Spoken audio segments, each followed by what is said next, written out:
Anti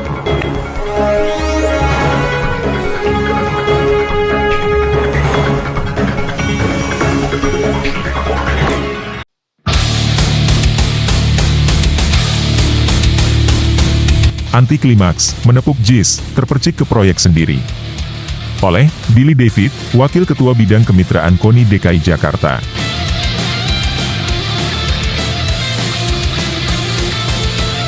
Menteri BUMN Erick Thohir plus Menteri PUPR Basuki Hadimulyono, awal Juli 2023 datang ke Jakarta International Stadium, JIS, untuk meninjau kesiapan menjadi salah satu venue Piala Dunia Usia 17, yang akan digelar di Indonesia pada November-Desember 2023. Kunjungan tersebut menjadi heboh, karena berbagai kritik disampaikan secara terbuka, seperti kualitas rumput JIS, akses masuk bus ke stadion yang kurang tinggi dan lainnya.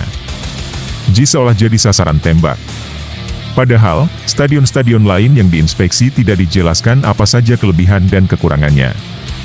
Banyak orang menilai, kunjungan Erick dan Basuki tersebut lebih bersifat politis ketimbang teknis.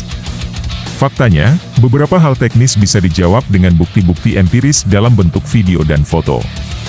Misalnya, untuk akses bus yang masuk ke stadion, terdapat video dokumentasi kegiatan International Youth Championship, di mana bus besar yang masuk sampai stadion.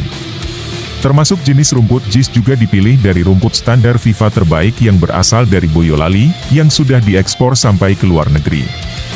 Beberapa pengamat menilai, apa yang dilakukan Erick ini merupakan upaya untuk mencari simpati agar mendapatkan tiket bacawa pres. Sekaligus satu usaha untuk mendiskreditkan rekam jejak Anies Baswedan yang gemilang. Dalam berbagai liputan media besar, termasuk media olahraga, JIS selalu masuk 2 besar stadion terbaik di Indonesia bersama dengan Stadion Gelora Bung Karno. Kunjungan Erick dan Basuki tersebut terjadi saat Anies Baswedan beribadah haji bersama keluarga ke Tanah Suci. Sepulang dari ibadah haji, saat ditanyakan tanggapan terkait dengan beberapa kekurangan yang disampaikan Erick, Anies menyatakan tidak cawe-cawe terhadap permasalahan tersebut. Anies tidak membela diri, tidak juga menyerang balik apa yang dilakukan Erick Thohir. Anies menegaskan bahwa JIS adalah milik bangsa Indonesia. Sebuah sikap negarawan yang patut diteladani. Dalam perjalanannya, upaya menepuk JIS tersebut dilakukan terus-menerus, meskipun Anies tidak membalas sama sekali. Uniknya, justru semestalah yang sepertinya membalas apa yang dilakukan oleh Erick Thohir dan Basuki Hadimulyono. Proyek infrastruktur lain di bawah kendali Erick dan Basuki ternyata justru bermasalah. Menjelang peresmian proyek Light Rapid Transport, LRT, pada 18 Agustus 2023, ternyata ditemukan masalah pada longspan alias jembatan lengkung bentang panjang. Menurut peninjauan, ada masalah desain pada longspan yang melintas di atas perempatan Kuningan yang menghubungkan Jalan Gatot Subroto dan Jalan Hai Rasuna Said. Padahal proyek ini sudah mendapatkan sertifikat kelayakan dari Kementerian PUPR di bawah kepemimpinan Basuki. Pelaksana proyek ini juga dilakukan oleh PT Adikarya, salah satu perusahaan BUMN ternama yang berada di bawah koordinasi Menteri BUMN Erick Thohir. Jadi, proyek LRT ini di bawah pengawasan Erick dan Basuki.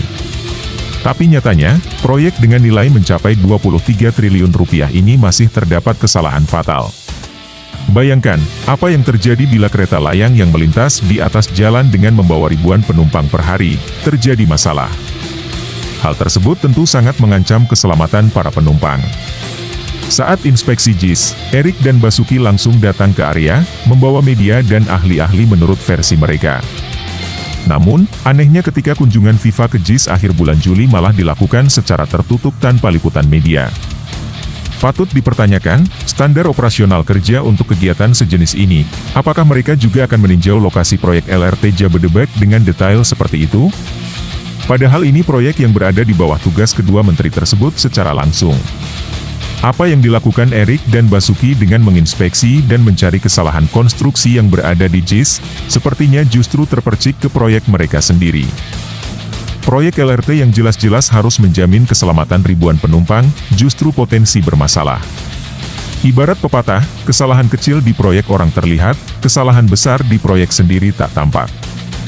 Hal seperti inilah yang sejatinya merugikan secara finansial.